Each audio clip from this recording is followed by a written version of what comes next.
നമ്മുടെ ഈ തെരഞ്ഞെടുപ്പ് വൃദ്ധജനങ്ങൾക്കുള്ള, അവർക്ക് നമ്മുടെ വീട്ടിലാരും ഇല്ലെങ്കിലും അവരൊക്കെ സുരക്ഷിതമായി കഴിയുന്നു, അവരെയൊക്കെ നന്നായി നോക്കുന്ന ഒരു ഗവൺമെൻറ് ഉണ്ടെങ്കിൽ അതിനായിരിക്കണം നമ്മുടെ വോട്ട്.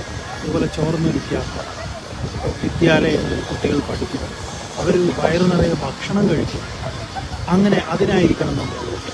അതുപോലെ നല്ല നിലവാരമുള്ള ആശുപത്രികൾ, നല്ല റോഡുകൾ, ഈ സുസ്ഥിരമായ വികസനത്തിന് നമുക്ക് വോട്ട് ചെയ്യാം. ആ വോട്ട് LDF അല്ലാതെ മറ്റാരും.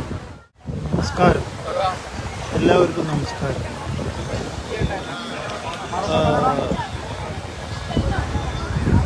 നാളെ എല്ലാവരും പോളിംഗ് ബൂത്തിലേക്ക് പോവുക. തെരഞ്ഞെടുപ്പാണ്. ആരെ തിരഞ്ഞെടുക്കണം എന്നുള്ളത് നമുക്ക് തോന്നുന്നത് നിങ്ങളുമായിട്ട് പങ്കുവയ്ക്കാനുള്ളത് വളരെ വളരെ പ്രധാനപ്പെട്ട ഒരു കാര്യമാണ്. കാരണം നമ്മൾ ഈ കുട്ടിക്കാലത്ത് ഈ പൂച്ചയൊക്കെ നാട് കടത്താറുണ്ട് ഈ മത്സ്യ മാർക്കറ്റിലൊക്കെ. അതേപോലെ നമ്മുടെ വീട്ടിൽ പ്രായമായിട്ടുള്ള ആളുകളെ ഈ ഗുരുവായൂർ, അതുപോലെ മൂകാംബിക, ഇങ്ങനെയുള്ള ആരാധനാലയത്തിൻ്റെ ചുറ്റുപാടിൽ കൊണ്ടുപോയി അവരെ അവിടുന്ന് മരുമക്കളൊക്കെ അവിടുന്ന് രക്ഷപ്പെടുക. എന്നിട്ട് പിന്നെ അവർ പാവങ്ങൾ അവിടെ ചുറ്റിത്തിരിഞ്ഞ് അവസാനം ആ ക്ഷേത്ര പരിസരത്തൊക്കെ അങ്ങനെയെങ്കിലുമൊക്കെ അവരുടെ ശേഷിക്കുന്ന കാലം കഴിച്ചു. അവരെ അവിടുന്ന് പിടിച്ചുകൊണ്ട് ഓർഫനേജിൽ കൊണ്ടാക്കുന്ന ഏജൻസികൾ, ഇതൊക്കെ കഴിഞ്ഞ കുറേ കാലങ്ങളായിട്ട് പൂർണ്ണമായിട്ട് കഴിഞ്ഞ 10 വർഷത്തിൻ്റെ ഈ ഇടയിൽ പൂർണ്ണമായി നിന്നിരിക്കും.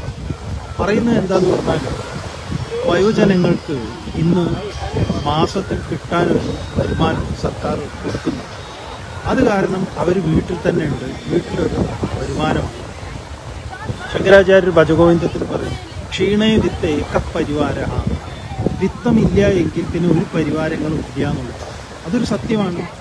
അപ്പം അതുകൊണ്ട് ഇന്ന് പ്രായമായിട്ടുള്ളവർ ഒരു വരുമാന മാർഗവും കൂടിയാണ്. അതുകൊണ്ട് അവരുടെ ആവശ്യങ്ങൾ നിറവേറ്റാൻ അവർക്ക് ബുദ്ധിമുട്ടില്ലാതെ നമുക്ക് കഴിച്ചുകൂടാൻ പറ്റും.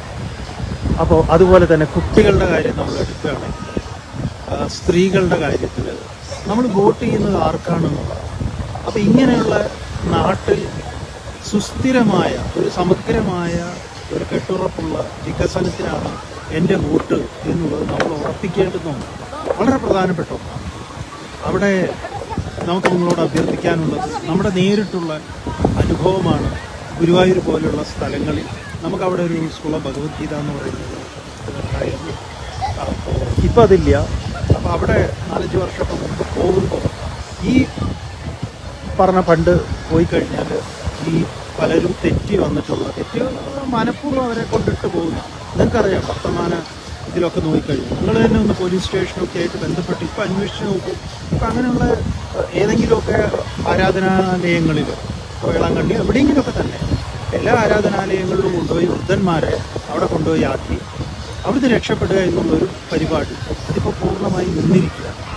അപ്പോൾ നമ്മുടെ ഈ തെരഞ്ഞെടുപ്പ് വൃദ്ധജനങ്ങൾക്കുള്ള, അവർക്ക് നമ്മുടെ വീട്ടിലാരും ഇല്ലെങ്കിലും അവരൊക്കെ സുരക്ഷിതമായി കഴിയുന്നു, അവരെയൊക്കെ നന്നായി നോക്കുന്ന ഒരു ഗവൺമെൻറ് ഉണ്ടെങ്കിൽ അതിനായിരിക്കണം നമ്മുടെ വോട്ട്. അതുപോലെ ചോർന്നൊലിക്കാത്ത വിദ്യാലയങ്ങളിൽ കുട്ടികൾ പഠിക്കും, അവർ വയറു നിറയെ ഭക്ഷണം കഴിക്കും, അങ്ങനെ അതിനായിരിക്കണം നമ്മുടെ വോട്ട്. അതുപോലെ നല്ല നിലവാരമുള്ള ആശുപത്രികൾ, നല്ല റോഡുകൾ, എല്ലാം സുസ്ഥിരമായ വികസനത്തിന് നമുക്ക് വോട്ട് ചെയ്യാം. ആ വോട്ട് LDF അല്ലാതെ മറ്റാരും. അതുകൊണ്ട് നമ്മൾ നിങ്ങളോട് അപേക്ഷിക്കുന്നു, ഈ പ്രാവശ്യത്തെ നമ്മുടെ വോട്ട് ഇതിനൊക്കെ ആയിരിക്കണം, LDFനായിരിക്കണം. ഇടതുപക്ഷ ജനാധിപത്യത്തിനായി സ്ഥാനാർത്ഥികളെ നിങ്ങൾ വിജയിപ്പിക്കണം.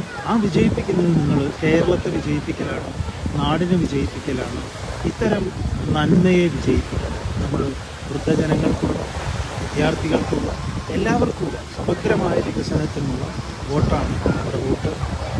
ഒപ്പം നിൽക്കുക എൻ്റെ കൂട്ടത്തിൽ. എല്ലാവർക്കും